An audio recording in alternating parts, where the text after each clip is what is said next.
sit back a touch, mate? I'll just, yeah, so I can see it. That's the way. Good on you. It's like a chopper.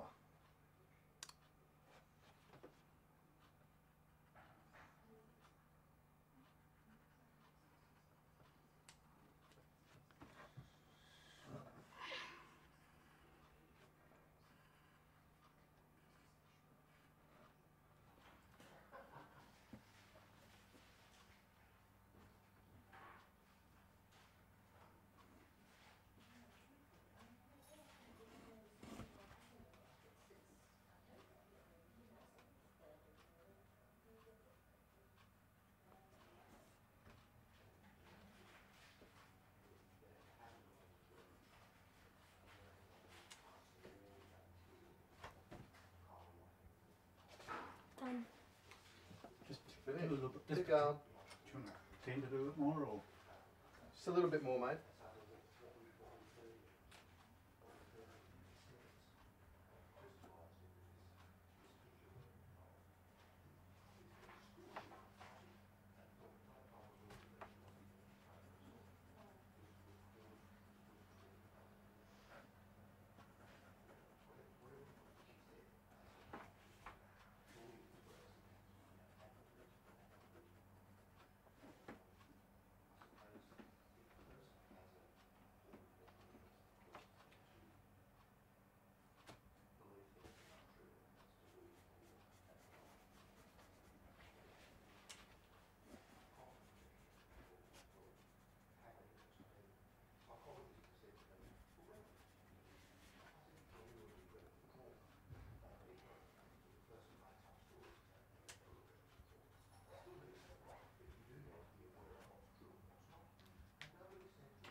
Very good like that.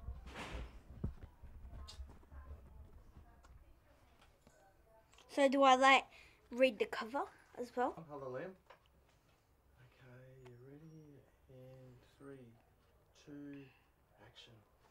The sun blazed down over the desert. Sand dunes stretched in all directions, so far as the eye could see. There was no shelter for the mercenaries' heat.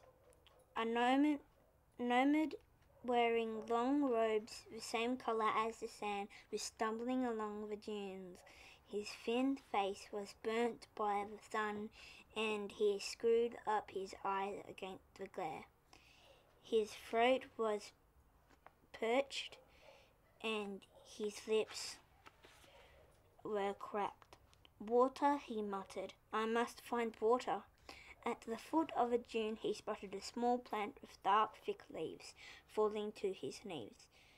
Beside it, he tore it up by the roots and crushed the leaves against his mouth, hoping to extract precious drops of water. But with extermination of the diggest, he tossed the plant aside. Leaves scarcely held enough water to his wet lips. He almost wished he had never agreed to take part in this deadly challenge. If he could succeed in crossing the desert alone with no food or water, he would win great honor for his tribe. But if he didn't find water soon, he would die here, his bones scoured by the sand. He rose to his feet and brushed sand from his robes. Determined to set one foot in front of another, he clambered painfully up to the crest of the next dune. When he reached the top, shock and relief made him stagger. In front of him, at the bottom of the slope, lay a shimmering blue lake. Trees shaded it, their broad leaves swaying gently. I'm saved, the nomad staggered down the side of the dune, his feet sinking into the loose sand. My tribe will be the greatest of all. But as he drew closer to the foot of the dune, shimmered water began to fade, and the trees vanished into the glare of the sun. The nomad fell desperately to the ground, grabbing handfuls of sand which trickled between his fingers. The beautiful lake had been an illusion. There was no water, shattered by the sudden loss of hope. He buried his face in his hands and began to sob. After a while, he realized that his sobs were echoing. He looked up and nodded back into the dune. A cave. The nomad's hope revived. He stumbled into the cave, muttering thanks. He had found shelter from the burning rays of the sun. He took deep breaths of the cool air.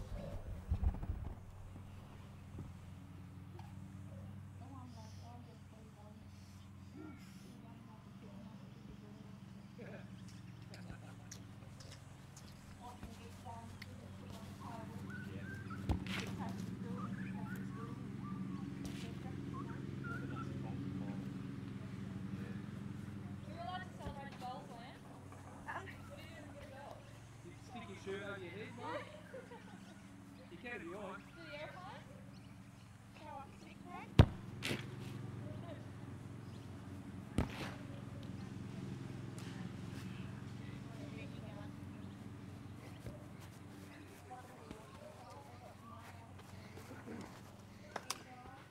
Just hold on there. Hold up a second.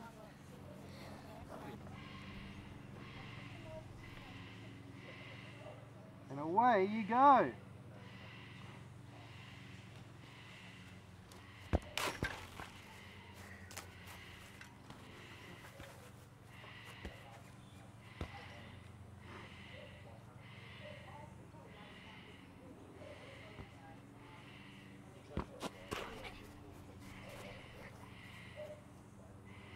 It's gone. It's gone. We lost him. I should have stopped it. I was too slow.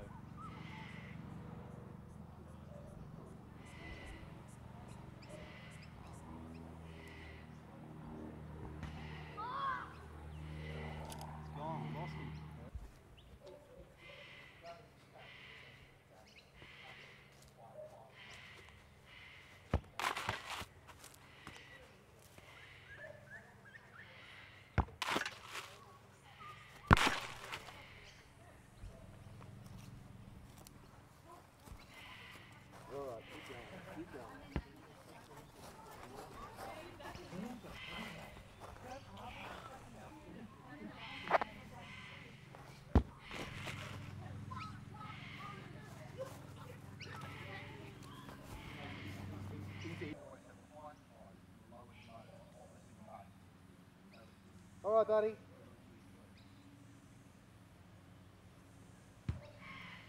know where that's going to go. Oh, just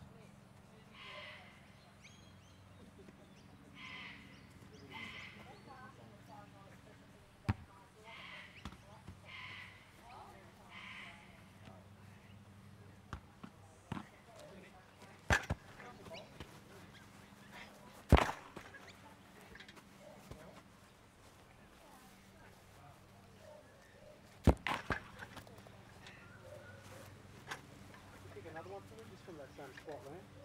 That's when you did there, exactly what you did there. Hold on. And don't look at me and go.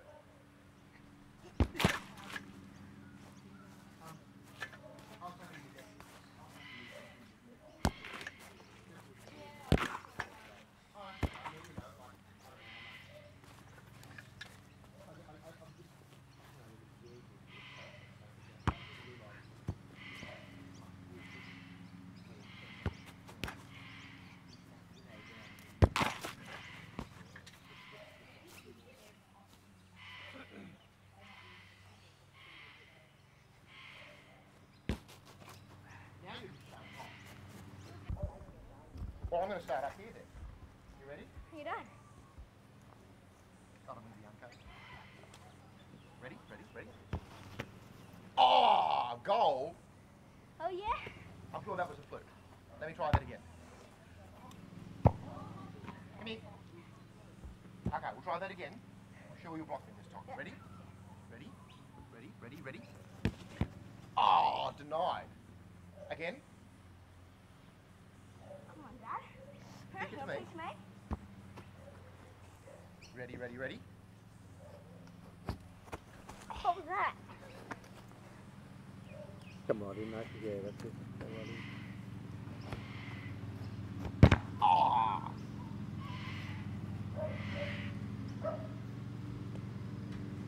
Oh.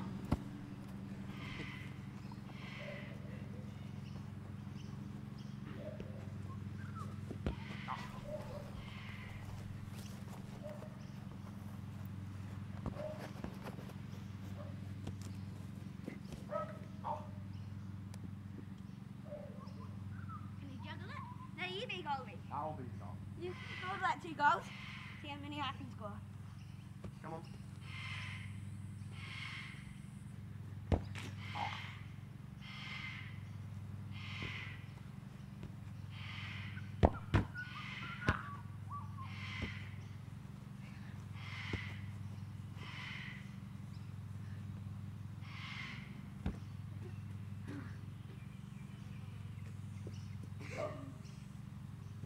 Need some celebrations when you get one in, mate. Big celebrations. Get it in and then... No, not there. Kick it in. Kick it in and then do a bit of woo and running around. So take it back, run it in. I'll let this one through. Go on.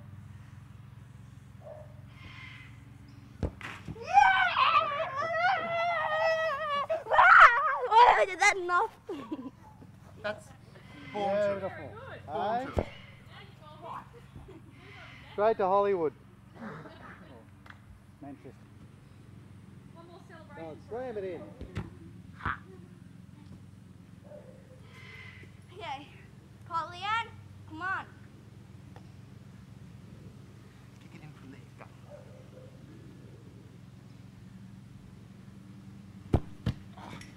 Oh. It's all right. Uh-huh. Okay. Okay. Into the bag. Okay, so here we go. You ready to go, mate? Yep. In 3, looking down, Dad, looking down. 3, 2, action. I'm ready for school, Dad. Just sit at the table there. I'm thirsty. And what's for lunch? I'm packing your lunchbox now. Hang on. But what is for lunch? You've got a sandwich. Hang on. You've got your sandwich. You've got another apple. You've got your fruit wrap bar and a bubble bar and a dippets. All 5 food groups. Okay, just what's for lunch, Liam? Just looking at your dad, and asking what's for lunch. What's for lunch, dude? No, let's try that again, shall we? Liam, just pretend we're not here. Just act exactly as you'd normally be. Okay. Okay, mate. Where you go? What's for lunch? Just say what's for lunch, Dad. What's for lunch, Dad? Okay, ready? Once more, looking at Dad. 1, 2, 3. What's for lunch, Dad? Just give us a what's for lunch, Dad. Be- That's be- all we need, mate. Be impatient. Go on, Okay. go. What's for lunch, Dad? Yeah, just once more, mate. What's for lunch, Dad? Good on you, mate. Good on you, good on you. Okay, we'll just read. Dude, hey? I am not dude. God help me. Okay, let's just pull all that out. Do you remember the order, mate? What you put them in? Or? That's okay. Okay, just throw them in. Yeah, 3. You've got your sandwich, you've got another apple, you've got your fruit wrap bar, you've got your bubble bar, and you've got your dippets. Okay? That's what I always have. Yes, that's true. This goes into your... Okay, just hold it there, mate. Just hold it there, and I'll just put it in the bag. So if you just go back to the bench. Yep. And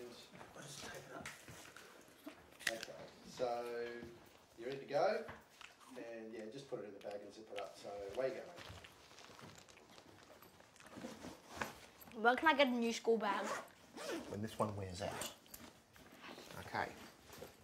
Okay, that's good. And not looking at me, Liam. No, looking at Dad. That's the way, mate. Just eat. Just make the way. Normally. Nice and sensible, mate. Normally Just sensible. have a bit of apple. Have another bite. Have another bite. Take the label off it. Quick. Quick. Don't be silly. Okay. Eat. Okay.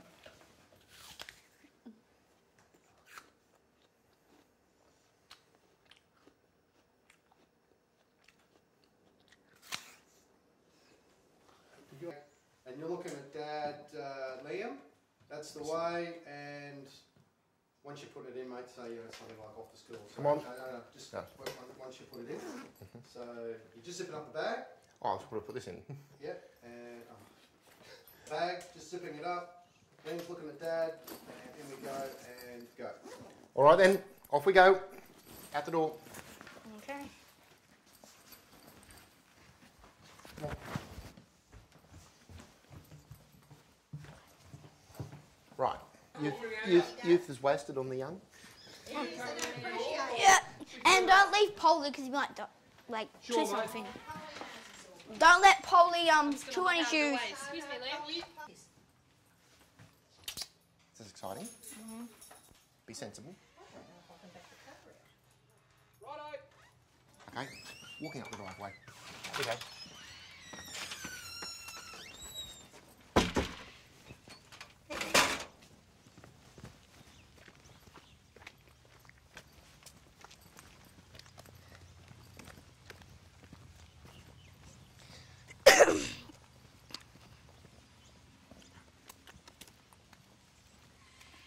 Come on. Okay, and we'll just do that. Go back to the front of the car for me, please.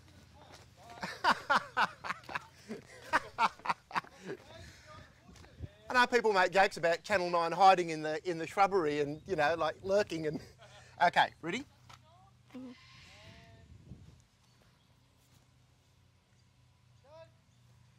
Have you got your library things in your bag? I don't think so. I don't know. And have you got your homework in your bag? I don't have homework today. Okay, but you need to answer as though the answer is yes. Okay, yes. Right then, okay then. Because this is what it's all about, you see. It's creating the illusion of something. Head out here. Alright. I might just do that once more. Come on. Same sides. And go. Have you got your library stuff in your bag? Yes, Dad, I've got all my books. And have you got your homework in your bag? Yes, Dad. I'm very pleased to hear that. You got sport today? Yes, Dad.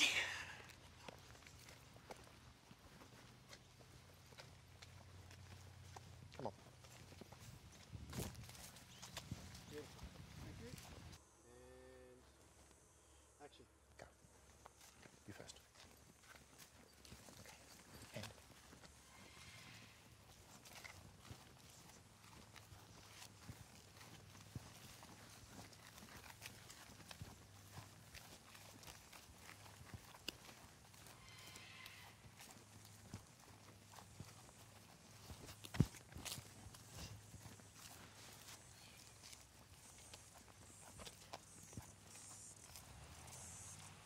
There's Mr. Catania with his mower.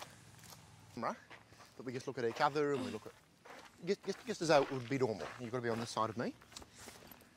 Okay. Oh, yeah, I think So this is okay. like the end of that road. And go. Just walking along. So this is like we're coming home from school now, even though it's from the wrong direction. So I would say, Liam, did you have a lovely day at school today? Yes. I'm so pleased. And what did you do at school today? All kinds of things, like English, maths and other stuff. Did you do sport? Yes. Were you attacked by giant lobsters? No. Invaded by space aliens? No. Oh, attacked by zombies? No. Oh, well. And we're going to turn and go down the driveway.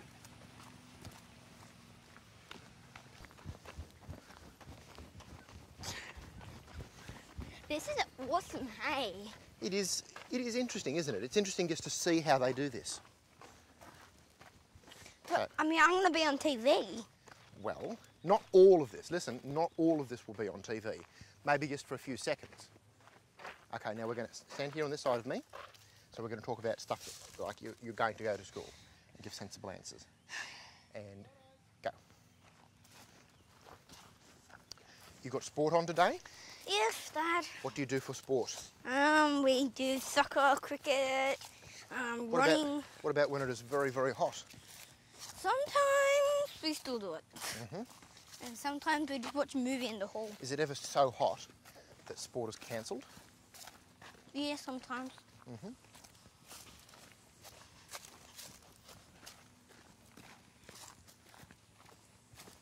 Sometimes when it's like too hot, we just stay in our classrooms and play or something. Oh, well, you might. 12 and 3, so I don't think we could do it any later than 3. No, so. that suits us anyway, mate. That's fine. All right, no worries. I'm ready to go when you are. Okay, well, tell us first, Nathan, about... We're going? Yeah, we're going. Tell us about the situation you're in here with Liam and your mum and all that sort of thing. Did you ever think 3.5 years ago you'd be in a situation like this? No, this has a surreal quality to it. It's the kind of thing that happens to other people. I had a very ordinary life and liked it that way. I'd been in the same job for 10 years. I had a mortgage, a station wagon, a kid, a beautiful wife. I never anticipated that things would unravel in such a sinister way. Did you see the writing on the wall whatsoever? No. You know, my wife had been subject to episodes of mental illness on occasion, which we didn't stigmatise. You bear one another's burdens, as you ought to. But when she got caught up in this group, it was presented initially as a very benign thing. It was a women's Bible study group, and these were people that were in the orbit of the school where I worked. And I was glad that she'd made new friends. But these outings got later and later at night. There'd be no phone calls. I'd be desperately worried where she was. And then on the 4th of January 2009, she disappeared for good.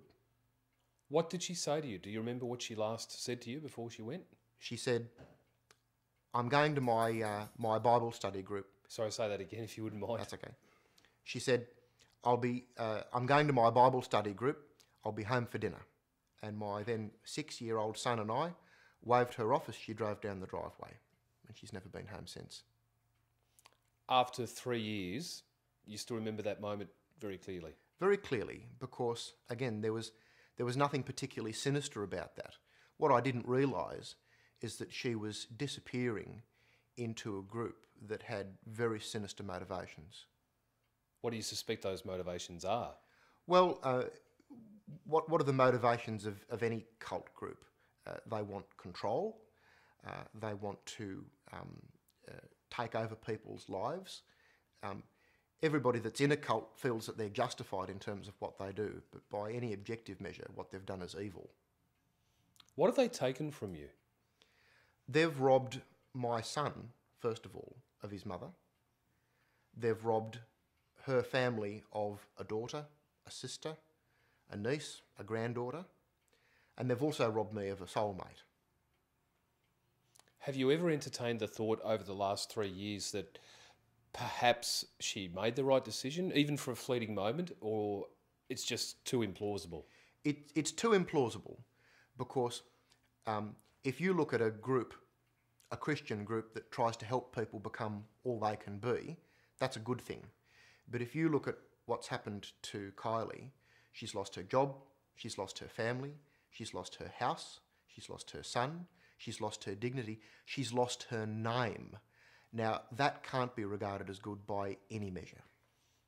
What is it you suspect, or what is it you fear that she may be subjected to the point where it reaches a stage she doesn't know anything else? Do you fear that point's already arrived? I do fear that point's already arrived. I know that she's had her name changed to a name that they've given her. I know that she's been subjected to exorcism and that she's had her demons cast out. I know that she's been, at a point of great vulnerability, encouraged to believe things that have weaned her off the natural affections of her family.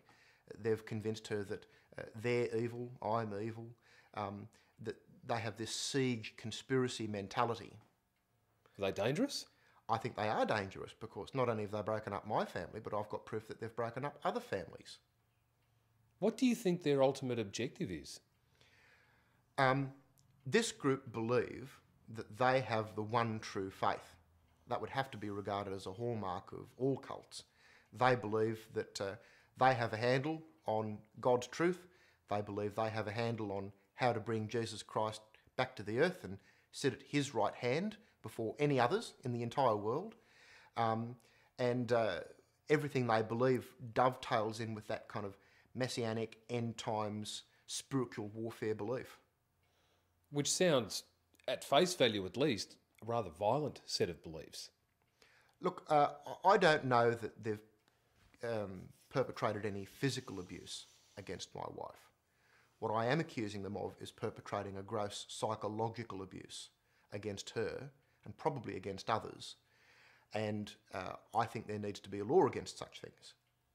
What actions have you taken subsequent to Kylie's departure to address this, not just for her sake, for other people as well? They didn't have my measure when they attacked my family. I've exhausted every legitimate means of complaint, healthcare complaints commissions, the police, etc., and I've drawn a blank. So what I've done is I've joined a group called KIFS, which is an anti-cult organisation, and I'm very happy to throw my lot in with them because when I met these people, I realised that I was not alone and that these kinds of stories are surprisingly common in Australia and abroad. You have had limited, but still you have had contact with her since she left. How has she changed since she walked out the door 3 years ago? There is a woman out there that carries my wife's face and who is suffering very badly, and she is very much a victim in this.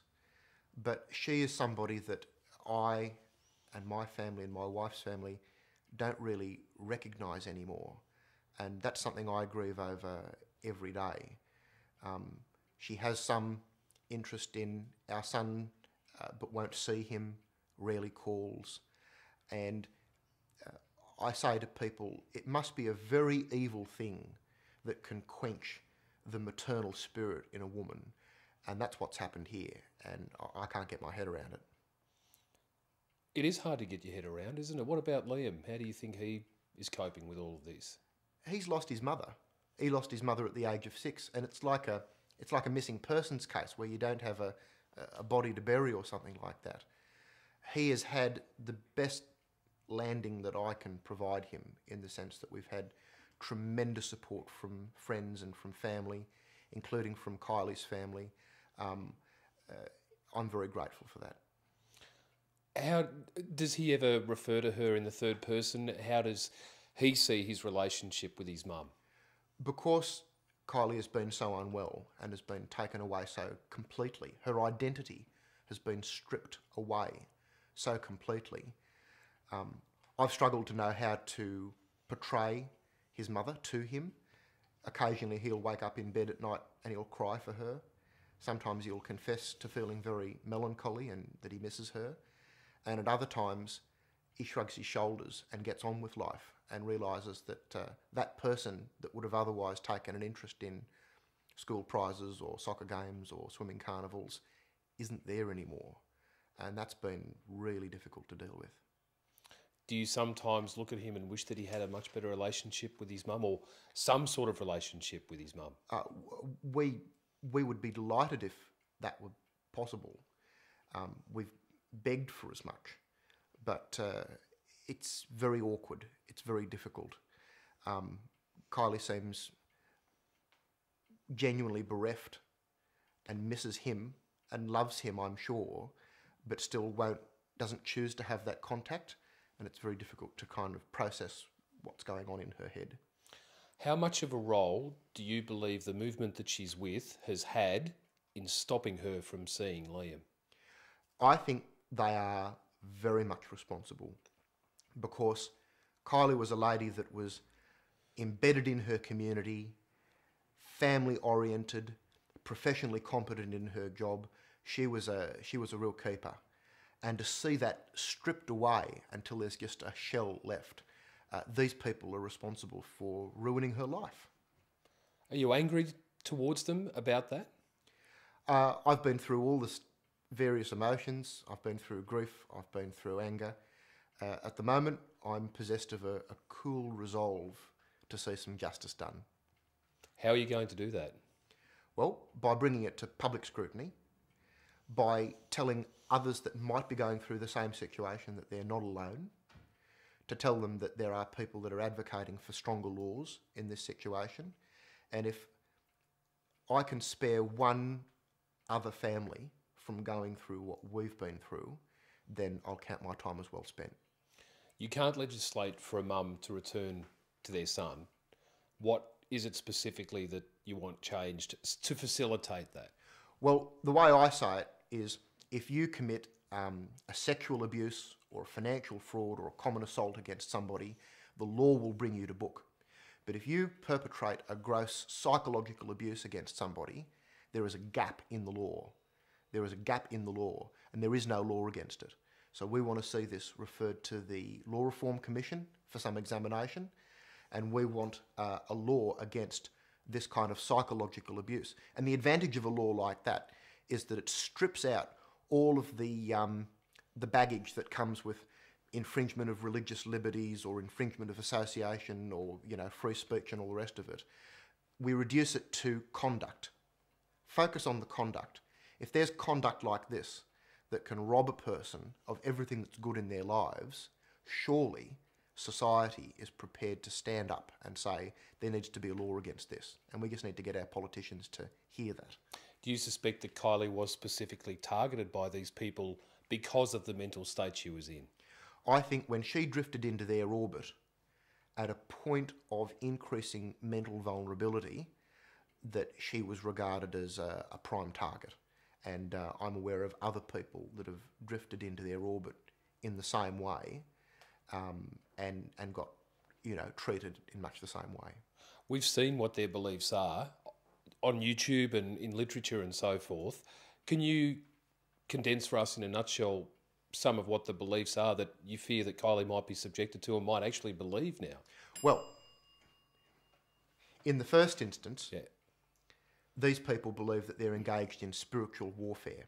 These people believe that they can identify, using their spiritual discernment, coven members and satanic figures all over the place by their name and their appearance and the nature of the malady that they bring invisibly by astral travelling in and attacking the group. So they've got a real weird conspiracy mentality. The second thing that they believe is that anybody that presents to them with this kind of emotional baggage is suppressing the memories of horrific sexual and physical abuse that has an occult character, and that these adults have so successfully repressed those memories that even if they are functioning as adults and have a warm and loving relationship with their own families, is that they should direct their suspicions to their families. In other words, they convince people that they've endured this abuse, that it's responsible for any emotional issues that they might have, and that their families are Satanists that have perpetrated this abuse, even though as an adult they have no memory of it. And this is a well-known phenomenon that's been recorded in the literature, especially in America. They call it ritual satanic abuse. They call it repressed memory therapy. They call it... there are a couple of key texts. The kinds of groups that believe these things have read one of two texts. One is called The Courage to Heal, and the other one is called He Came to Set the Captives Free. And these are texts that convince people that satanic abuse is rife and that thousands of people disappear and that the government covers up the numbers of people that have been sacrificed to satanic covens and all the rest of it.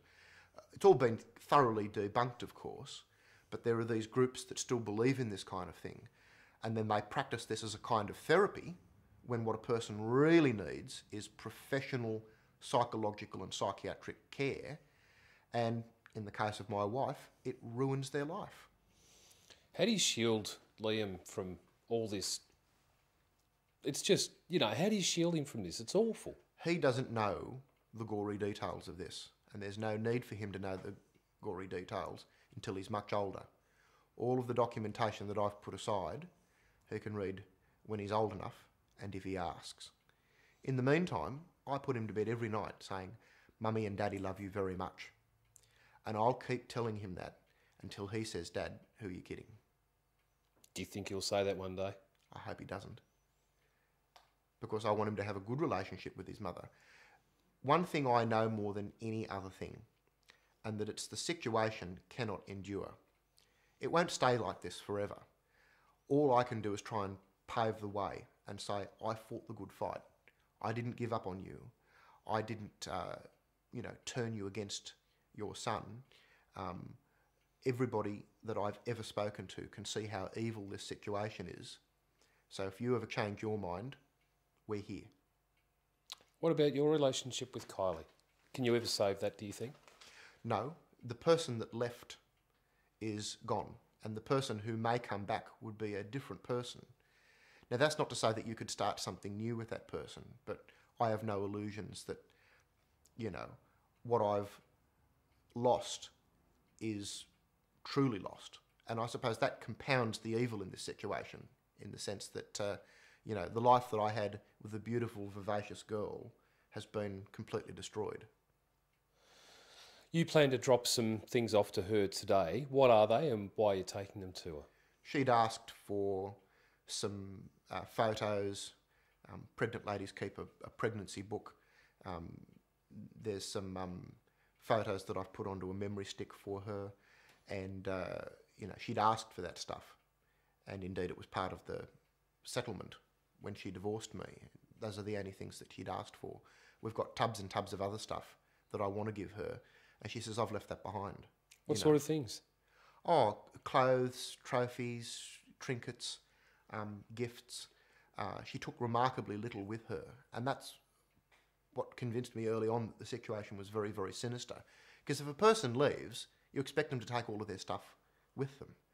She left her complete life behind. Just stop and off.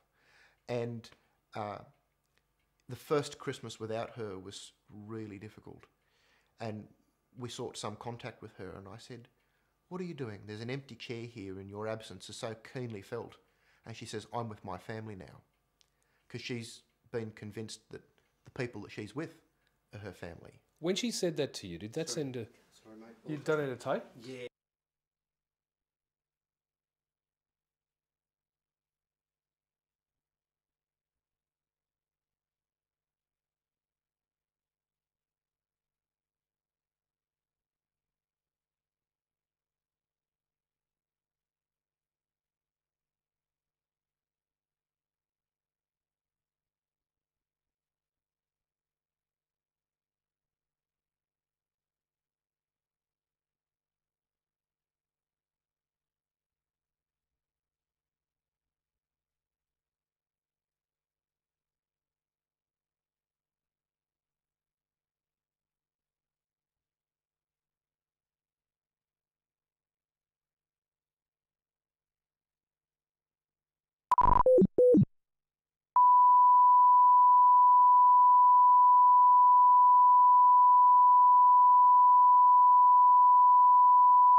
Lighter in one hand and a bucket of petrol in the other, Yeah. and it's as clear as that. Yeah.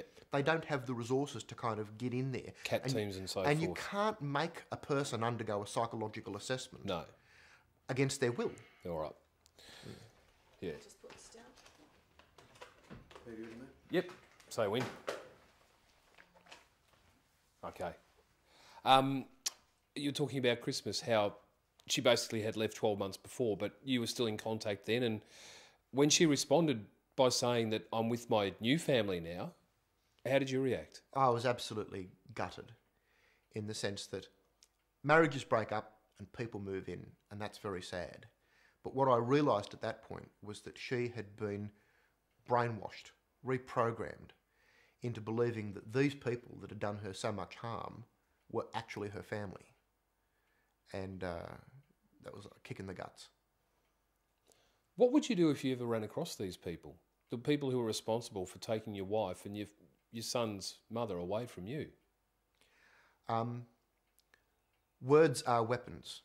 I'm not a physically violent person by any stretch, but I'd give them a piece of my mind because I have no fear of this group. I've got their measure. I've got the hard proof that they've harmed my wife and others. So I don't have anything to fear from them. But they've threatened your life. They had declared that I was going to kill myself as a result of my opposition to their ministry. They said that I was going to hang myself. And they said that anybody else that opposed them would have their reputations ruined. One of them told me specifically on the phone that I was going to die. And again, you know, I don't accept that. I know a bluff when I see one. And that's what you think they're trying to do to you? Do you think they're intimidated by you? I think they should be intimidated because what they've done is wrong, and I know I'm right, and I know I'm right to bring this to some public scrutiny. I also know that they can't harm me. I mean, there was a period of uncertainty where I had to work through the legal processes and get my son's custody sorted, which I got 100%. Then there was a time where I had to work out what was going to happen with property. I was worried that part of what they were doing was to try and get at our assets, and I got that. So now I'm through that, I feel a lot bolder in bringing this situation to light. But at the end of the day, despite the pragmatic approach you had towards the property and the custody issues, at the end of the day, if you open, for example, the baby book and you see the photos of your ex-wife there with your son when he was first born, I mean, that must really make it awkward, make it difficult for you. It makes it very difficult because there's a profound evil that's occurred here, and people need to know about that.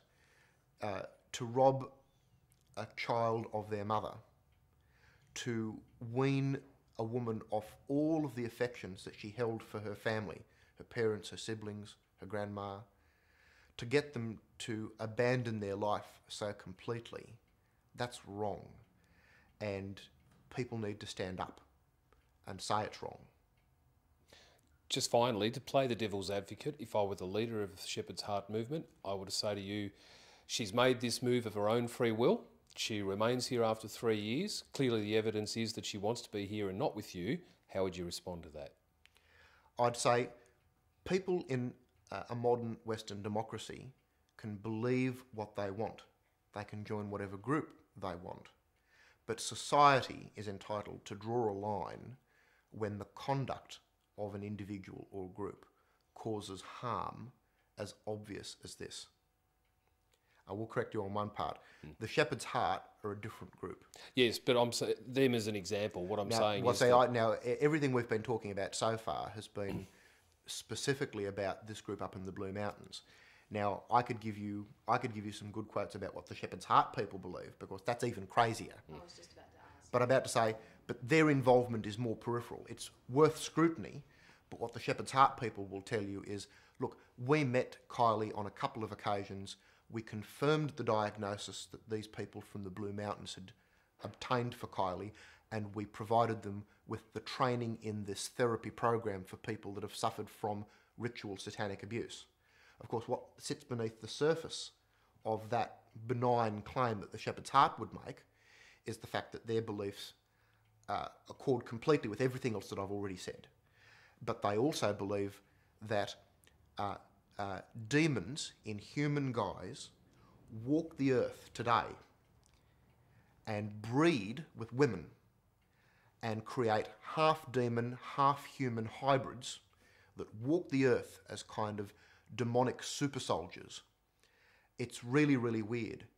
And there was an interview that John Darnell gave to a radio station where he agreed with the proposition, for example, that the royal family were reptilian aliens, or that these demons fly around in demonically piloted UFOs that take women, kidnap women, take them to a secret underground base near Mount Hermon in Israel, and impregnate them with these half-demon, half-human hybrid embryos.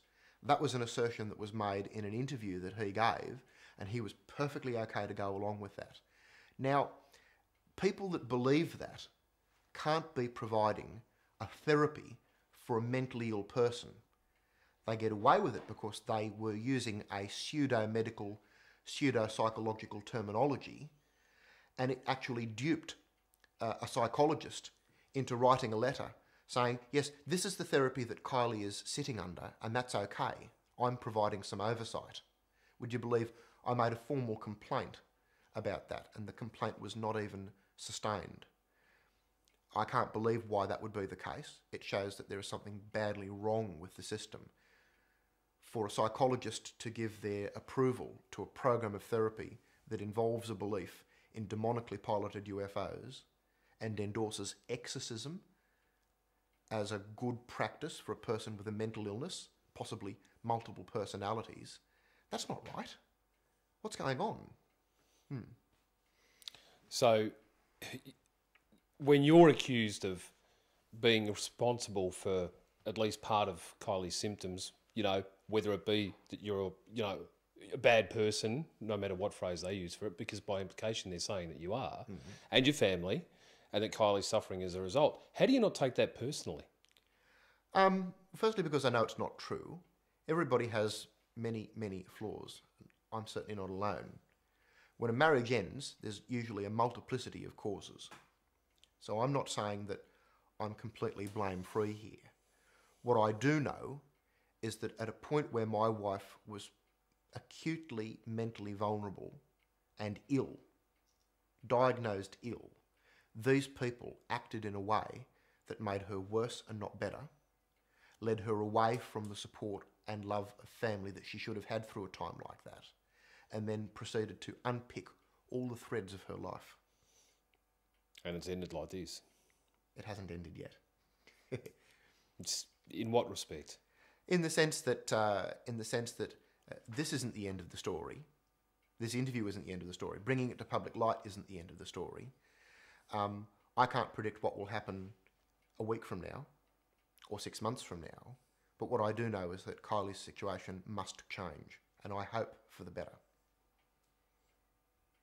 It's pretty good. Is there anything else you wanted to say, mate, that I haven't brought up? Or Thank you. All I want to say is thank you for taking an interest. least we can do, mate. The only thing which might even be better as a two-shot with some of the documents is what multiple personnel. It's really bizarre. Then you can go to the radio interviews where, you know, because he's talking to somebody in America, he seems to be a little less guarded in terms of what he says. Which is stupid in the days of the internet, but people are like that. You're right. They're naturally. I mean, you know, it's heavy going to kind of plough through that material. Yeah. But there are real gems in there because you've got John Darnell making assertions, or in other cases, the announcer or interviewees making assertions that John Darnell is happy to go along with. Oh, well, yes, the royal family are reptilians. Of course they are. You know. Given that and it's weird, but given that their beliefs are so... And then you really kind of, you know, are you mad or bad or both? Well, I think I'd have, certainly in terms of AJ Miller's case, I'd say that he was probably more mad than bad, but there's got to be an element of bad in there because the motivation at the end of the day, I'm not sure whether these people that you're talking about, this is the case, but it's all about that. It's all about money, it's all about control and power, but from that flows money. Now, I don't know whether some... Look, these people that we're going to go and knock on the doors of up in the Blue Mountain, they think they're doing right. And they think that they're orthodox, run-of-the-mill, you know, community-minded people. The point is that what they do causes harm. Same with the Shepherd's Heart, same with AJ Miller up in Queensland. Nobody ever sits down with a sheet of paper saying, you know, how can I make my cult more evil? It doesn't work like that. Everybody thinks that they're doing the right thing. I think you're right. I think that people don't, you know, church leaders or religious groups or whatever don't actually sit down with a template to cause harm. But at the other end of the scale, you've got a person like L. Ron Hubbard who did have a template for a religion. Oh, he knew he was running a scam. Absolutely. But absolutely, he knew he was running a scam. Yeah. And a very successful one too. Oh, you know, from the get-go, people were... you know, pretty much attracted to this Scientology belief, and to the point where, you know, you've now got a multi-million-dollar... I mean, but as a journalist, you have to understand, especially when you're doing stories on cults, is that there's no typical profile for a person that falls into this, and it's very easy to look down your nose and say, you stupid, gullible person, what on earth do you think you're doing? I can't let this go, because if I'd washed my hands of it and I said, crazy woman. look, I've got the boy, let's move on with things. If I'd taken that attitude and then she'd come to some harm, I wouldn't be able to live with myself. No. Never. I never could. And the thing is, she's a beautiful woman. And there was so much in her that I loved very, very much. And, you know, she deserves better. She deserves so much better. So it'll be 3 years on January the 4th since she left.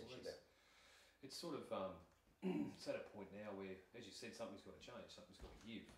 Whether it's sooner or later, I suppose. Is I don't know. Now the thing is, I stir the pot by doing something like this, and it stirs up a hornet's nest, and I might get another angry letter, or I might, you know, or something better might happen. Yeah, I don't know. If that's the worst that comes of it, that's probably not a bad result, because a lot of that's fine. But the thing is, it adds to a pile that I've been kind of laying at Kylie's feet for 3 years now, to say, you know, at some point you're going to be thinking clearly enough to kind of look at everything that's gone on.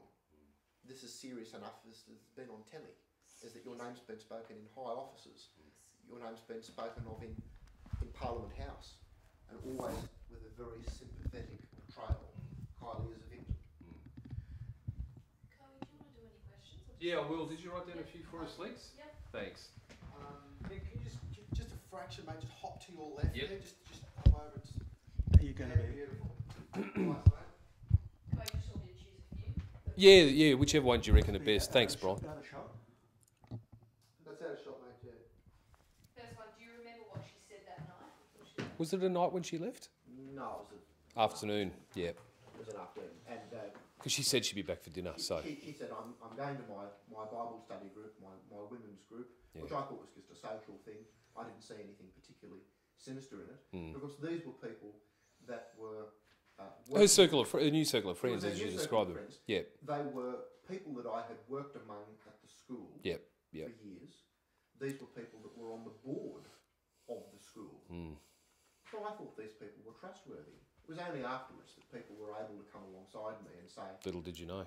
little did you know, these people have out there spiritual beliefs that made more orthodox people cringe when they gave rise to them. But again, you know, people have their eccentricities, and some people are more super spiritual than others. And now, you know, this happens. Yep. And suddenly my opinion changes. And it's like, okay, you're not entitled to believe this if it ruins my family. Yeah, that's right, which is the tone of the whole thing. I'll ask you about half a dozen questions, but you don't have to respond to them, mate. Just, did we do this in Canberra? I can't remember. The reversals? Yeah, I know you. You're familiar with the reversals process? Yeah. So, sorry, Lex, what was the first Do question? you remember what she said that afternoon before she left? Okay. You all right, Phil? Right. Do you remember what she said to you when she walked out the door for the last time? Sorry, my answer. No. I'm looking at you as if I'm expecting a response, but... So what have these people actually taken from you? Have you ever entertained the thought that there's a small chance she may have done the right thing? Over the past 3 years, have you ever thought, even just for a moment, that she actually did the right thing, that she had to do this for her?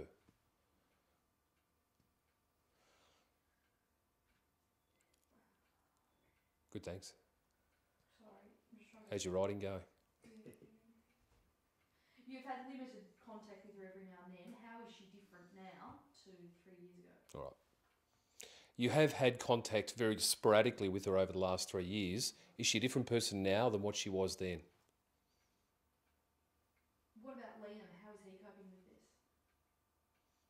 What about Liam? He's only 9, he was only 6 when she left. How does he cope with this on a daily basis?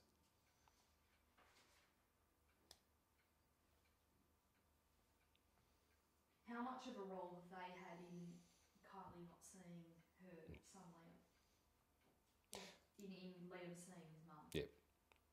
How responsible do you hold the people who Kylie is with now for her not seeing Liam?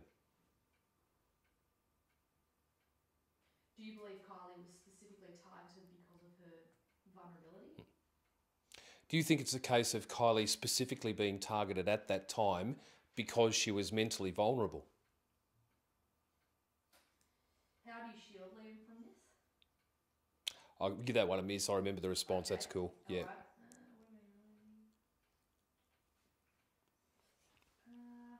Not sure if you want to do this as the two-shot holding the baby books. Yeah, we will. The, We will. That's why I asked it specifically. Yeah, yeah. Oh, but they have threatened your life as well, haven't they? But they have threatened your life as well, haven't they? Oh, and I just thought, should you do a reversal about Shepherd's heart? Because he went on to talk about it. Yep. You know, something like how does Shepherd's heart fit into all of this? Yeah. Because he explained it. Sure. So how does the shepherd... Sorry.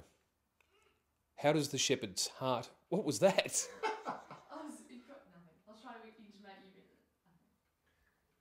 She's blonde. You're right, mate. Okay, yeah, cool. We're going to do the first two again, just a different frame, but we'll just... Sure. Shepherd's heart, won't Yep, we? yep. All right. So what role does this... Cue the dog. So what role does the shepherd's heart movement play in all of this? There's just one more I want to do because his response, we sort of went back and forth. Yep. He said, and this is how it ends. And Nathan then said, it's not over yet. And this is how it ends? That was a good response. Cool. First two? First two was, do you remember what she said the last time she That's walked right. out the door? Do you remember the last thing that Kylie said to you when she walked out the door 3 years ago? And what have they taken from you? What have they taken from you? Cool. Good. Thank you. Thanks, Nathan. And it'll just play it through the telly. It's Is brilliant. there a hard drive in it as well? Nope. No. It's just a No, conduit. I've plugged the thumb drive into it. Yeah, gotcha. But I've also got it connected to the network, so it just slurps video across from Right. another computer in the study. Would it play in TSC as well, like different VHS formats? Well, it'll play whatever you pipe through it. Yeah, right. It's a digital format, so Okay. PAL and NTSC is like a format of a television. Yeah, yeah. Hey, I'm Nathan, talking- I found the reference, just so that I don't need so it was on disc one, and it's in the family video. We've lost can never be brought back in the sense that she missed her sister's wedding. She missed the upbringing of her only child from ages 6 to 9 and counting. She's missed the birth of 3 nieces and nephews. You can't get those things back, even if there are photos. So, you know, in that sense, there's a lot of it that's kind of irrevocable. But you have the incentive that times like this, for example, when you're on holiday at the beach, might occur again, perhaps. Yeah. Oh, look, you know, anything's possible, but you know, it's that peculiar sense of bereavement where you don't even have the benefit of closure. Like if I'd lost my wife to cancer or something like that, that's a tragedy. But it's almost as though I could deal with that in a more orthodox way because I know what I'm dealing with. Just play that for a second. Play that from there. Is that too loud, mate, or is that all right? The audio on the TV? Hello to everyone. Come here. Hi. Where was this? Morton Island. And this was how long before Kylie left? Oh, Hello. or 2006. So About a year? she left at the end of 2008. Oh, so okay. 2 years. Thanks for the name, Kylie. What have you got to say, Kylie? Hi. Hi. She seems quite happy and relaxed on that holiday. Was that Oh, the case? absolutely. You know, whenever we had family time together, she was the mum, she was the wife. You know, she was. You know, I was earning enough to give her the ability to work or not work at her choice, so that was completely up to her. Understood that when he started kindergarten, that she wanted to get back into a career. Gave her the luxury of, you know, kicking her heels around for 6 months while she looked for the job, the dream job, which she got at Nepean, working in emergency. In the meantime, she was working odd shifts up at the school where I worked, and that's when she fell into the wrong crowd. But she often was behind the camera, from what we see here.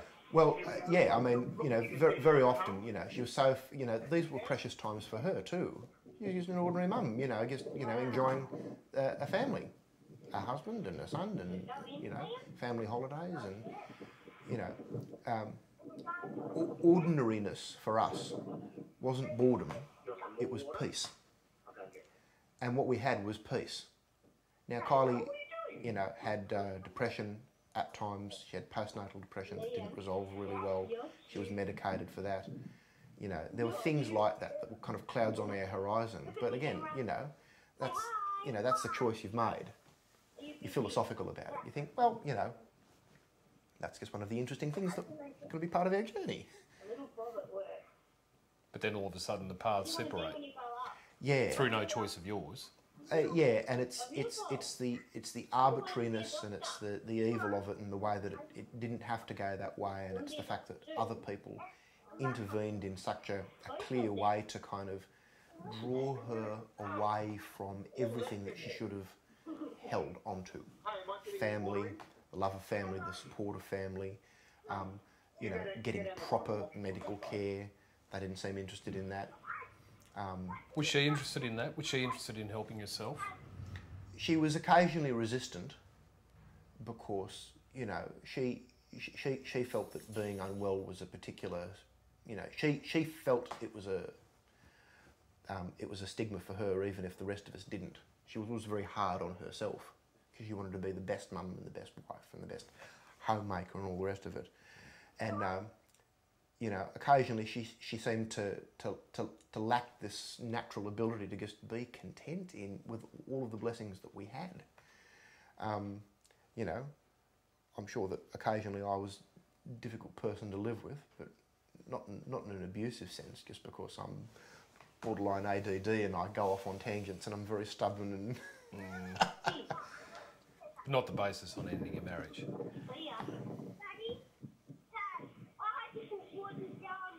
Does it make you sad when you see this video? Oh, it makes me very sad. I mean, they're precious memories for me. I enjoy seeing my boy. And the thing is, my great consolation is, there's my son. I've got my son. But there's Kylie, and I've lost Kylie. Kylie's lost everything. Kylie's asked for this footage, and I'm going to give it to her on this memory stick this afternoon. If she watches this, I don't know what would be going through her mind. She must feel so bereaved because she's looking at everything that she's lost. Not just her son, not just her husband, but her entire life. And what I can't understand is why she doesn't put two and two together and say, my God, these people have done this to me. But no, when you're caught in the web of something like that, it's very difficult to kind of think independently or to get out there. What would you be willing to do to get her back here and get her well? I'd spend my last cent. If it meant that Kylie could get the help that she needs, and if she resumed a more normal relationship with her son and the rest of her family, then I'd do anything. We don't have any private health insurance, so we'd be relying on what the public health system would do for us, which is very little, I might add.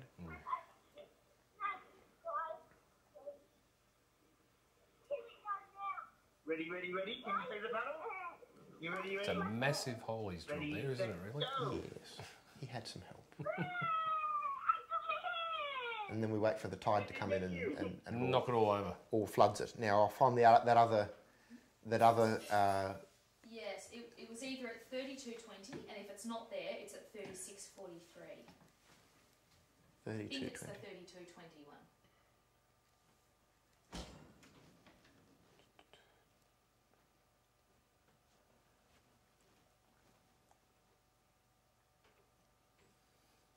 Oh, that was a church when we had Liam's dedication.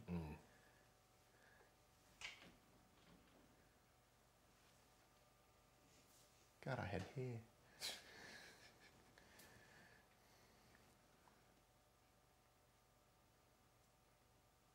Can't run it up any faster. Ah, it's getting there.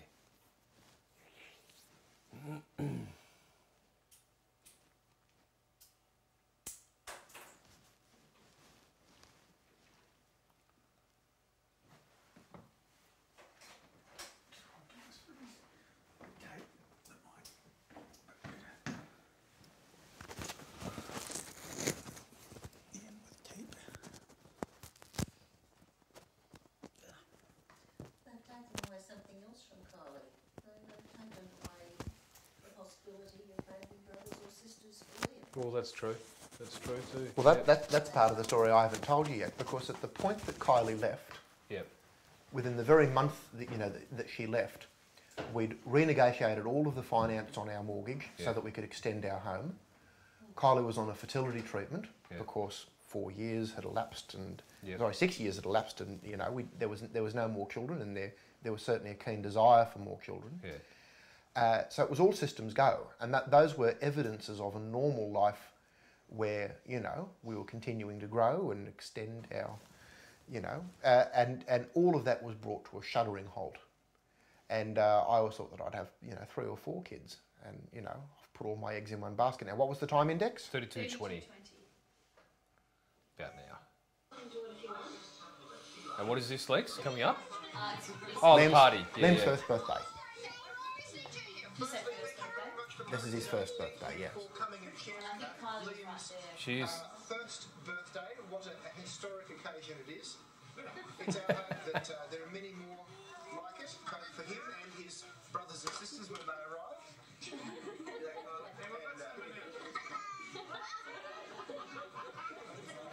It's a big crowd there. Yep. Now, at least half of that crowd there is Kylie's family. That's Kylie's grandma, so Liam's great-grandma, who cried on my shoulder, convinced that she'll never see her favourite granddaughter again before she dies. She's 85 now, still as sharp as a tack, grieves very badly. Always comes to me and says, Nathan, I was in their home always, when the kids were growing up. They had such a happy childhood. These things that Kylie says, they're not true. And I take the word of an 85-year-old, Christian lady who says, no, this is... So her own grandmother knows that these allegations that have been made to Kylie about her childhood are just simply wrong. Absolutely. Absolutely. She looks happy there, just looks like any other mum at their first child's first birthday. Of course she was, she's a beautiful girl. Beautiful girl. So on the left is my grandma, she's now passed. And at the bottom of the screen next to Kylie, that's Kylie's other grandma, she's passed. Oh. There you are, knee-deep in presents. Liam was the first grandchild on both sides of the family, and therefore was... Spoiled rotten. Spoiled rotten. Yes, still is, I think. Pops, look at how blonde he was. Very light hair. I keep on tussling his hair and telling him to enjoy it while it lasts.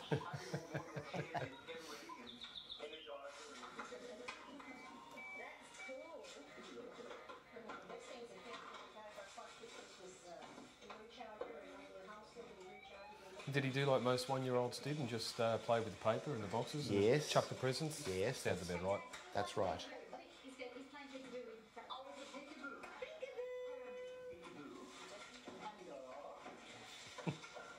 You always had a certain sense of humour, so you try and train up a child to have manners and so forth. And once it was a little bit older than this, and he sneezed into his hand, and I went, "Good boy," and he beamed at me, and then he went, Thanks very much. There's like a 1-year-old boy. Who's that in the trike with him? That's a family friend. Oh yeah. Not a cousin. No. But somebody that was a girl that was born within a fortnight of his Yeah, being born. they look very much So the they've all same kind age. of kids of friends of mine and Yeah. kind of grown up together. We still see them. We still keep up with them. What we've tried to do is kind of keep Liam's life as normal as it would have been otherwise. Except this is our house at Richmond that I've now put tenants into. That was the house I was going to raise my family in. It's my brother-in-law. All right then, you need much more of this or? No, I don't think so, mate. Okay then, well let's... Just, I'll just get you to stay there. If you just sort of leave it on Just the role play. just for now, I just need to get a couple of cutaways. Is that on the same disc? Yep. All right. I've got all the... So Yeah. I've got a video number and an index for it. What video are you looking for? So it's in the dissociative identity disorder folder. Yeah. Video 13. 4 Mm. minutes and 50 seconds in. What's the name of the file? Is it... I don't know what the name of the file is, but they're all just numbered. So it's like it goes up to 15 or something, and it's the 13th one. These are like family videos. No, they're in the Shepherd's Heart. Oh, the Shepherd's Heart Yeah, stuff. sorry, they're in the Shepherd's Heart folder. I don't have that on here. I've only got the stuff that I'm giving Kylie today on here right now. You get the DVD you gave me? Just here. It'll be on that. Yeah. Are you right? Did you want to get a wide shot from behind us looking at what we've got? Up. Hang on, let me just see. Let me try and bring this up from...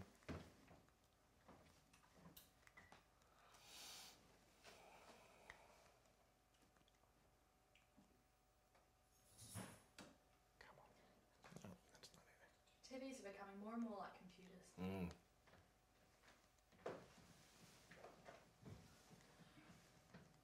Just got to work out where I'm... Sorry, I've just got to... Yeah.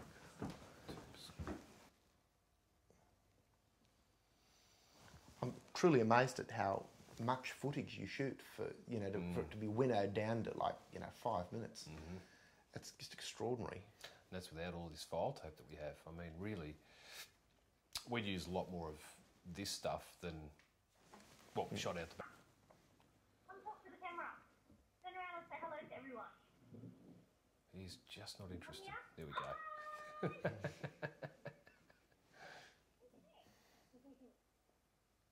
Gee, you had spent a bit of time on that, hadn't you? Hello. Some video. Are you staying in those units? Yeah, back there. Gee, that's good. Hi. Hi. This is fun. This is very agreeable. I love it. I love it.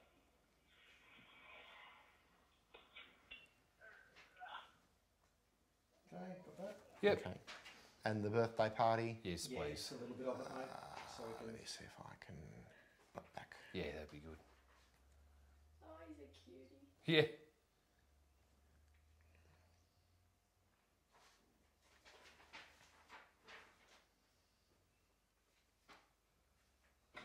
Yeah, it's good.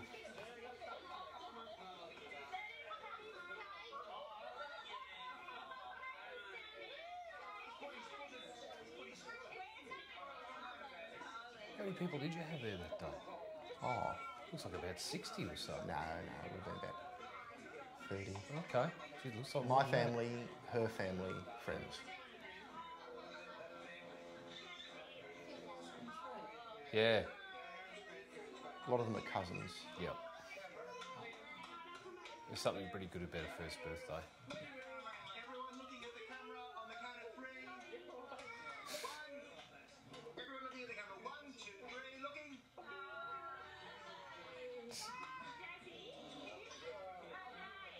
He's cracked it there. Had enough. Okay, that enough? Yep. Right. Okay. So when? So, mate, I'm just going to float around. Yeah, that... Nick, what we're looking at... Hang on a sec. 3, 2, looking down, and action. Nick, what we're looking at are documents that have been passed to me by concerned third parties that show the kind of degradation that Kylie's been subjected to. Like this one, for example, all of these dots were portrayed to me as representing individual personalities, multiple personalities that Kylie had. Hundreds and Hundreds and hundreds of them. Some of them had names, and some of them were identified as demonic, and therefore that's when the exorcism kicked in. They had to be cast out or sent away. Some of these other ones show quite infantile drawings, like, you know, there's crayon drawings and so forth. These are the drawings of a 34-year-old woman. The third party who gave you all this material, were they concerned for her mental state? They were so concerned. They were making copies of this documentation and passing it to me. They were making tape recordings of family crisis conferences where the most extraordinary things were being said. And it was given to me with a warning. Nathan, we are so worried that Kylie is being so degraded and mistreated here is that she's going to come to some harm, self-harm. And even if this gets people into trouble, please do something with this. other things that we see here, it's almost like infantile writing of maybe a grade 3 or 4 standard. That's right, because some of the personalities had this infantile character, and quite apart from trying to get Kylie to kind of come up from that type of situation, she was encouraged to crystallise her healed personality around just such an infantile personality called Hopi. That's her new name. That's her new name. There's a Facebook page with my wife's face on it and the name Hopi, and it's the face of a tortured lady, as far as I'm concerned.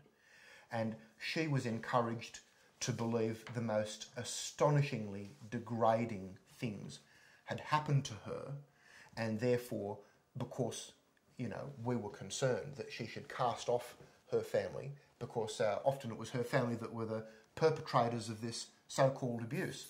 She was encouraged to believe, for example, that she was taken out of her bed at night, taken to secluded bush locations where hooded satanic figures would force her to watch murders, people having their throats slit, people having their eyes perked out with flaming sticks, people having their hands thrust into industrial blenders and then the liquid was poured over her, that she was buried alive with a dead baby, that she was had scalding water poured in her ear, that she was repeatedly raped by various people and with objects, and that this occurred frequently through her childhood, and that she repressed those memories. And even though, and I can attest to the fact that she had a warm and loving relationship with her family, always had, always very family oriented, that ended when she drifted into this circle and she was started to be fed this rubbish about being abused, with an occult character. You know, my wife's family are good people. They sent all 4 of their kids to the local Christian school. They named their 4th son Christian. They don't sound like Satanists to me.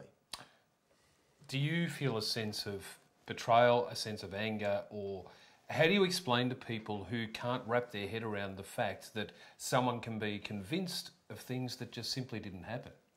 Look, I've had to become acquainted with different types of mental illness. And I know that once a person acquires a certain reality or a certain worldview, it's difficult to get them out. What's happened to Kylie is evil, in the sense that in a very systematic and a very calculated way, they allowed her to persist in beliefs that became ever more lurid and degraded and harmful to her ability to have a relationship with her family until the point where there's nothing left. Now, if these people call themselves Christian, I don't know how doing this kind of thing could be good in any sense. It's evil. And it's disturbing to look at. It is. It's profoundly disturbing, because this is a woman that didn't have this character, you know, for the first 35 years of her life. But now it's like this is sick. I don't understand it. What I do know is that at a point where she was desperately in need of proper psychiatric or psychological care, that care was grossly diverted. And instead, she got this. She got demons and spiritual warfare and ritual satanic abuse and you know, stories of covens, and, you know, she was told that one of her personalities could prophesy and that she had to hang around because she was the one that had the direct line to Jesus Christ and could prophesy on behalf of the group. And your mind becomes progressively undone when you're subjected to that.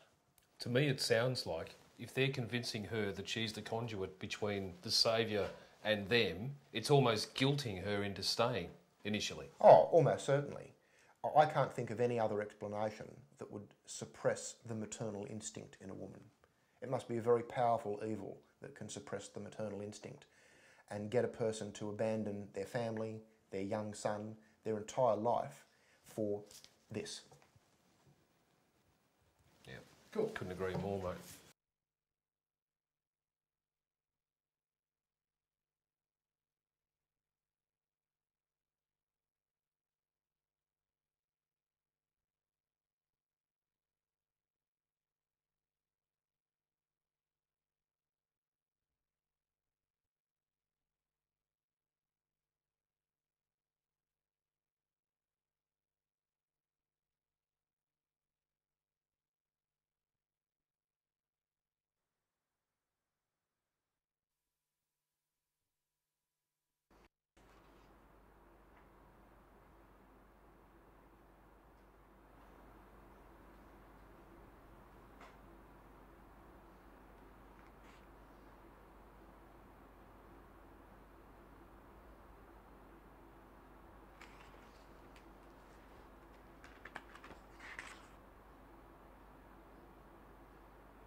slide the whole book up. That's it. No, down, down, down, down. Just a fraction. That's it. That's good.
Actually, if you want the best photos, they're in there. I might, if you do exactly that again, that'd be great.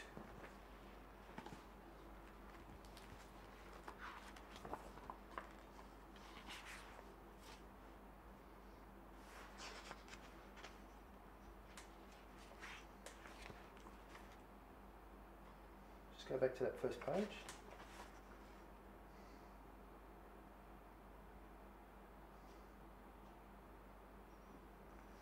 Flick it over.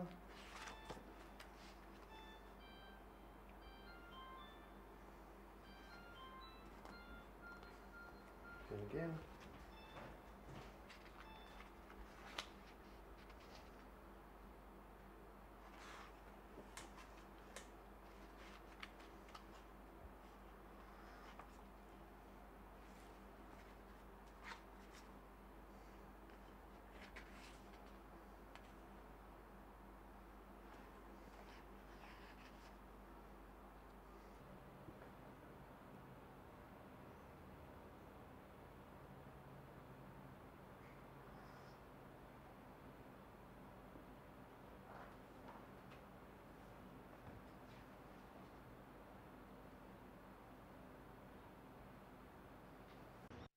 Okay.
Nathan, how long is it since you've seen Kylie? Months. 3 or 4 months? Yeah, easily. Why have you come looking for her today? Well, you know, there are things that she deserves to have, and there are things that she's asked for. You know, photos of when she was pregnant and our baby's early life, and some pictures and some family videos on a memory stick. Anything that helps keep the memory alive, I suppose. Now that you think you've located where she is, what sort of response would you expect when you knock on the door? I hope that she's willing to talk, but I don't hold very much hope, because, you know, she's changed so much. She's been changed so much. She's barely the person that I remember. But you're still willing to go and try to knock at the door, give her the baby books and see how things go? Yes, always. Of course I'll try that. I can only wish you luck. Thank you. Good luck. Okay. Am I going and doing that now? And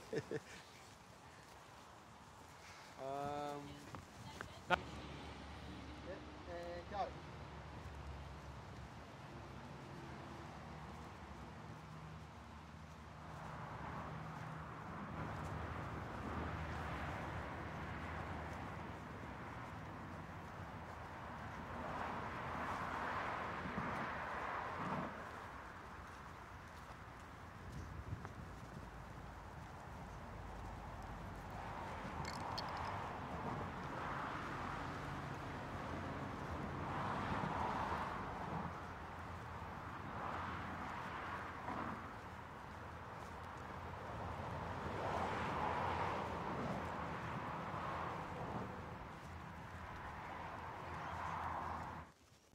Well, that's.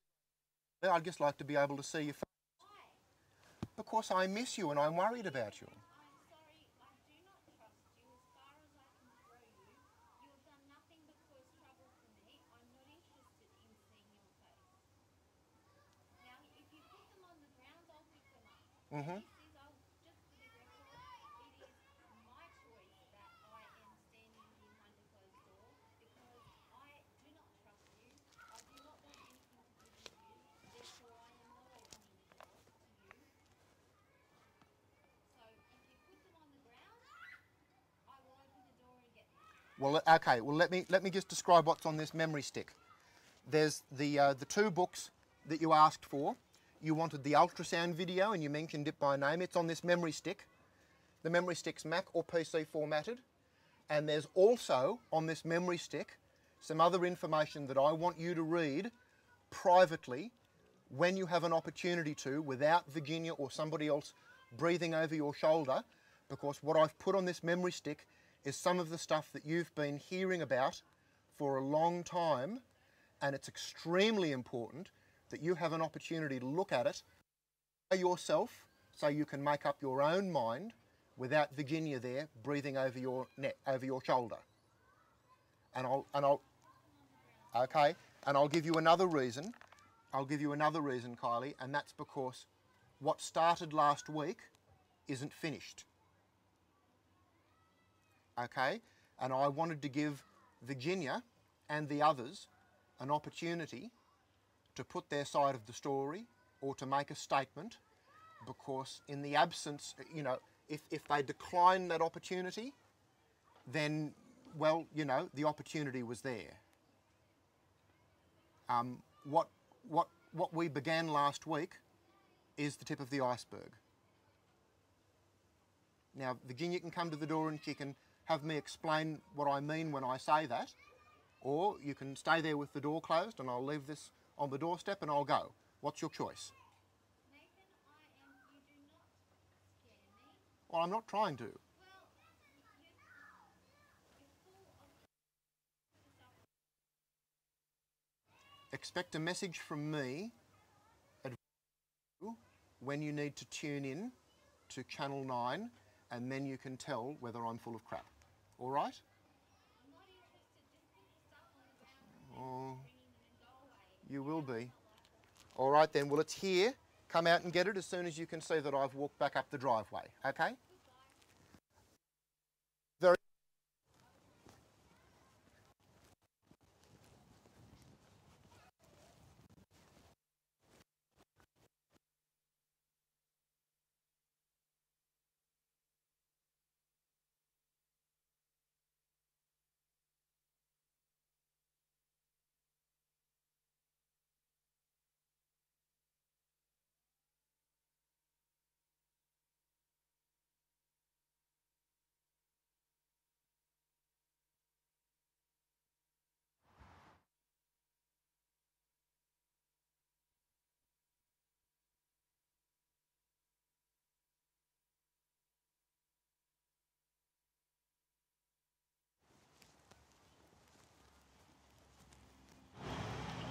Is he still talking?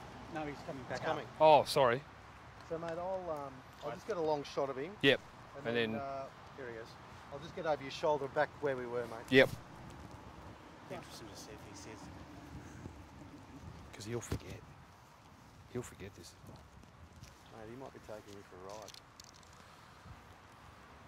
It's a possibility, all right.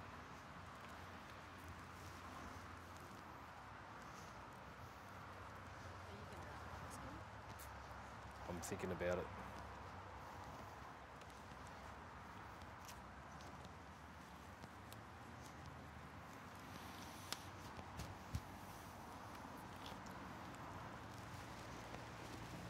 You ready? Yep.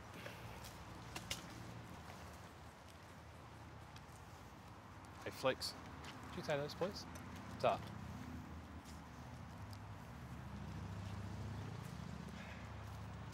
How did it go? Well, she was home, and her minders were home, and I spoke to them through a closed wooden door, and I was told to leave the stuff on the front step and to walk away. Did you get to talk to Kylie? Oh, and only very briefly, but she had no interest in speaking with me or going over the material that I'd left for her. She just told me to leave it and leave. Did she say why she wanted you to leave? Why she was so adamant? Oh, well, you know, she believes that these people are her family now, and any effort that I make to try and rescue her from the awful fate that she's fallen into is regarded as unwanted interference. Did you indicate to her at all that Channel 9 was covering the story?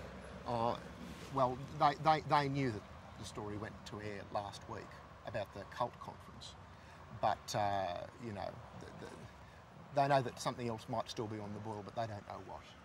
Do you think that may explain her level of animosity towards you? No, except to the extent that if the group fears the exposure that they're about to come to, then, you know, she would share in that fear, even though she need not, because this is being done on her behalf, rather than to do anything against her. But if she feels a sense of entrapment, you can understand that she'd be acrimonious towards you no matter what gifts you come bearing. I could understand that, yes. Of course I can understand that. Your response to that? Well, all I can say is that I've only ever acted in what I believed was Kylie's best interests. And I feel like I'm the only person on earth that's still fighting for her. And if I stopped fighting for her, she'd be lost completely to this fate. All right, no worries. Thanks, guys. Yeah. Thanks, Lex. I can't believe how glary that is. So, no. No, I entreated her to come through the door and at least let me place it in her hands. I've confirmed that she's at home.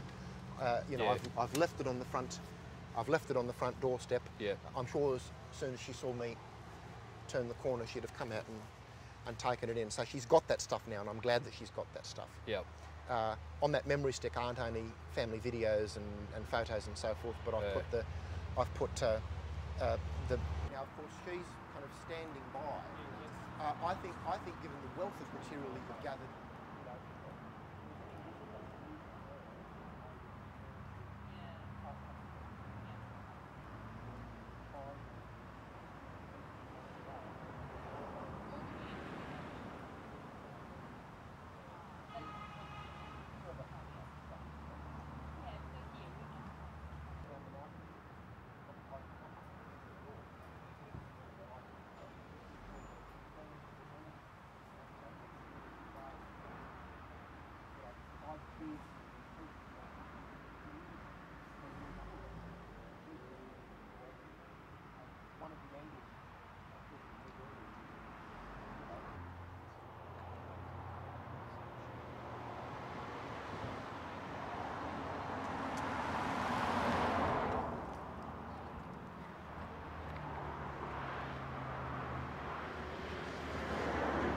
Talking and Yeah, a little bit of talking and stuff. So you'll be in the back, Brian. You'll be the front passenger. I'm driving. Nathan's in the back driver's side. okay.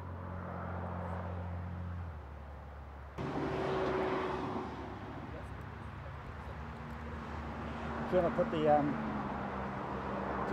the address into it? We haven't got to clean that window, have we? Without getting out of the car. No, you're fine, you're not short.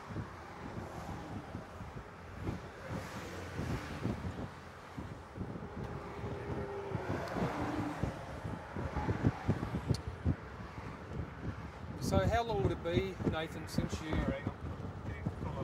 Yeah, he needs the light. That's the issue, I I think. need the light because of the tinted windows, Brian. Yep. If I see any trucks coming, I'll shut up. All right. Nathan, how long would it be since you've actually seen Kylie? Oh, easily 3 or 4 months. 3 or 4 months. So we're heading out now to where you think she's staying, but you're not 100% sure, is that right? No, I'm not 100% sure, but I've got a suspicion. Did you ever think 3 years ago you'd be in a position where you didn't even know where for certain your wife was actually at? No, of course not. I mean, you know, we were stuck on each other. When you're in a position like this and you're heading towards a place where you think she's actually at, what goes through your mind? Well, it's a mix of emotions. I mean, it's a sense of profound loss in the first instance, and also a sense of anger at how unfair the situation is. She's very much a victim in all of this, and she deserves better. When you're in a position like you are and you're actually driving towards where you think Kylie might be, what sort of emotions does that bring up in you? Oh, there's a mix of emotions. I mean, you know, a sense of loss in the first instance, and then also a sense of anger at just how unfair this is. Kylie's a victim in all of this, and she deserves better. What sort of response do you think you'll get when you get there? Look, if she's home, I think I'll be lucky to have the door slammed in my face because, you know, she belongs to this group now. You'll keep trying though? I'll never give up. Is that because you've lost so much, or that's because you're concerned for the position she's in? No, it's because 12 years ago I made a vow in front of our family and friends that I'd look out for somebody in sickness and in health, and I don't feel that I'm free of that obligation. But she obviously feels very strongly about staying away from you, so how many times can you belt your head against a brick wall before you say enough's enough? Look, I'm pragmatic enough to know that she's probably lost to us now, but I won't ever give up on her in the sense that I'll say that the door is closed. I'll always say to her, if you ever think differently, you know where to find us. All right. Well, I think we're just about close to where you thought she might be, so we'll pull over and have a look. We'll try. It's all there, mate.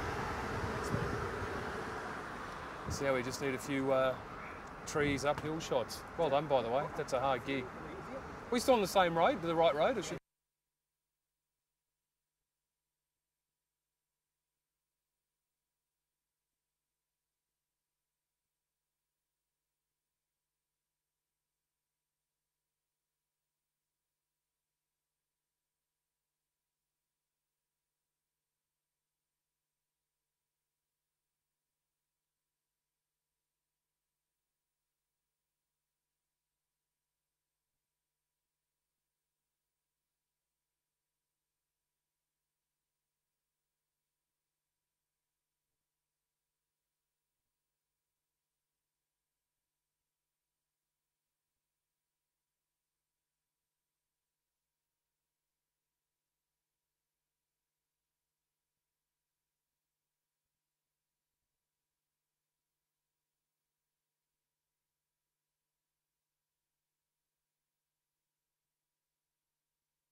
Yeah, mate, say when.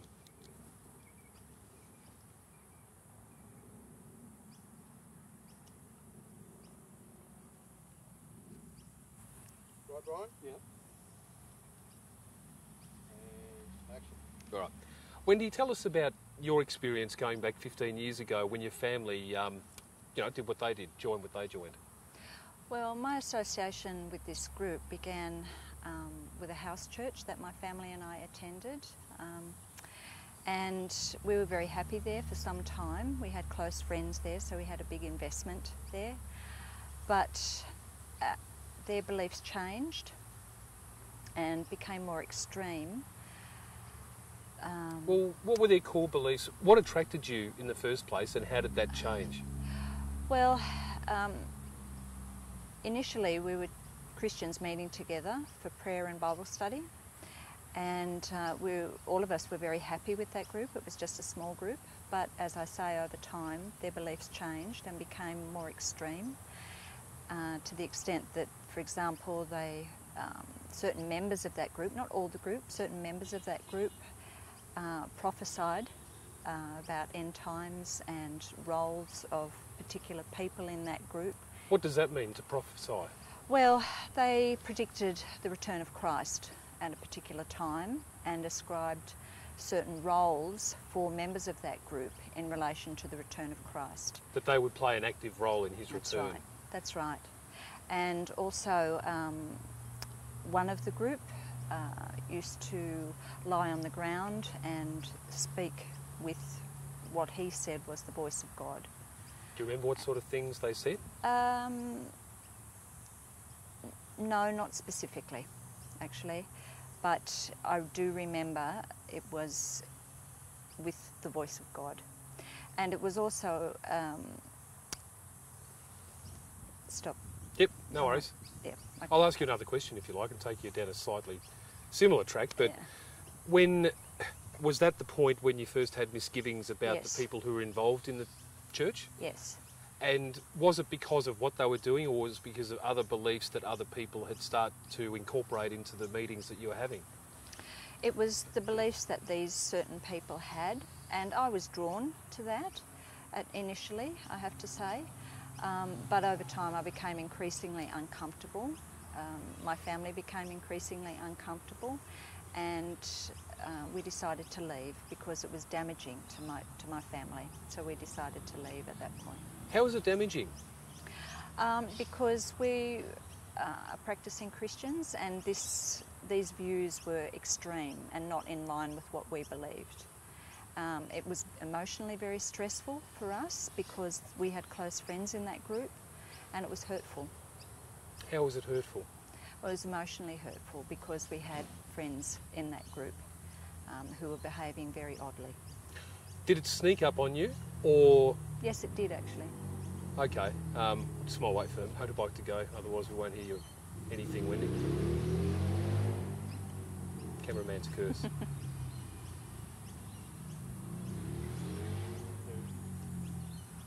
And the bus. Usually we're waiting for the tram, but we're in Hillstate. Yeah, that's right. It's true. And in the western suburbs. Yeah. Say when, mate. You say that a couple of things stood out as alarming, and that's why you left, but was it something that crept up on you? No. It was that definitive? It was definitive. Yeah. I didn't really see this coming. Not this particular behaviour, no. Did it alarm you that it could so easily evolve into what would seem to be a pretty pure, pretty innocent Bible study, church meeting, into something so much different? Yes, it did. You surprised by that? Yes, I was surprised. Did you share your concerns with any of the people who were exhibiting this behaviour? Yes, I did. I spoke to various people, and my family wrote a letter to the group as a whole explaining why we were leaving. Any response? Not in writing, but verbally, various people expressed disappointment and hurt that we were leaving. Did you feel at any stage after you'd left that you were being pressured to rejoin? No. at that stage it was fairly early in the church's involvement. Yes. Have you kept in touch with any of the people who are still involved? I've seen them socially over the years. I know that the group, as it was then, does not exist now. It's only certain members of that group who are part of this current group. A couple of people don't hold those views at all, and I've spoken to them about that. So how do they justify remaining a part of the group that exhibits this type of behaviour? Well, they're not actually part. Let me explain it differently. Yeah. There are certain members of the group who are practicing these false beliefs now, or holding these false beliefs now, I should say, and there are other members of the group that aren't involved in it at all, and they don't hold with any of those beliefs themselves. Having been there at the start of everything and seeing how quickly the behaviour changed and so forth, given it's had 14 or 12 years to evolve since then, that's a long time for very extreme beliefs to take hold, and it sounds as if that may be the case. Is that what you understand to be the case? I believe so. I know some women know of some women who have been in contact with the group, and it's been very, very damaging to them, and I'm very sorry about that. It's damaged them, I believe, and it's damaged their families, their relationships with their families. Do you feel a sense of relief that you're not there anymore? When I hear about this stuff, yes. Yes, I do. Would it be gilding the lily too much to say it might have been a close call because we've seen so many people? No, I don't. I don't believe it was a close call. But I am very glad that I'm not involved in that group. How do you explain to someone who's never been to a prayer meeting, never studied the Bible, how do you explain to them how this can come of a fairly simple meeting of like-minded people? Well, with great difficulty, actually, because it's just contrary to my own experience of God and prayer and reading the Bible, and I find it very difficult to explain. I think that it lies in people, not in God, and that's the only thing that I can put it down to: people's egos and people's unwillingness to stand back from their behaviour and analyse it critically. Do you think it reaches a point, without putting words in your mouth, but do you think it reaches a point where lie or a belief become truth through repetition, through the number of people who believe what you're saying? How does it evolve to this point? I don't know. I really don't know. Is it seductive? It probably is for the people involved, but not for myself, no. Why weren't you seduced by it? I went and sought the opinions of people I trusted, a couple of pastors I knew, a very good friend of mine, whom I really respect as a Christian. I talked to them at length about it, and they all thought that it was just too strange and dangerous, and that our family shouldn't be involved in it anymore. So when you see cases like the ones we've spoken about today, how do you feel towards the people who are involved at the more extreme edges of this activity? I don't understand it. I just don't understand it, and I don't know really why they think this, because it is so extreme. Is it dangerous? I think so. I think it is dangerous. Why is that? Because I think they seem to have power in these relationships, power that's quite negative, and I think that's dangerous in any relationship. And I also think it brings discredit to God. So I think that's dangerous too. Are they Christians? I don't know. Are they displaying Christian behaviour? I don't believe so. Fair enough. No. Is there anything else you wanted to say, Wendy? No, I just only one thing Yep. that I hope that they're called to account for their behaviour. Do you think they ever will be? I don't know. Given the hope so. previous history of extreme religions or extreme beliefs, you know, the fact that they're having seminars in Canberra to try and sort this out, I mean, the track record's not good when it comes to holding people like this to account, is it really? So, given that context, would you expect perhaps that, you know, this could go on for quite some time without the authorities really doing too much at all, if they need to? Look, perhaps it will go on for a while, but I'm hoping that there'll be resolution. Right. Okay. No worries. All right. That's thank great, you. Wendy. Thanks. Father that he moved in with. Mate, what do you want us to do when we get to the seat? I'll just sit down. Either side of the tree? So Wendy goes ahead of me and then sits on the right. Okay. I'll finish the story in a minute because it's an interesting one. Horrendous. Righto. So we're just walking towards the right. chair over here. So you're going to finish the story? Yeah, so the poor parents that he moved back in with while the police searched for his wife and daughter, who they knew were dead, convinced him, because we were camped out the front of their house, you know, these poor people, and all of a sudden they're under siege from the media through no fault of their own. I said to the father, I said, he's got to come out and say something. We're not leaving here until he does. So he went in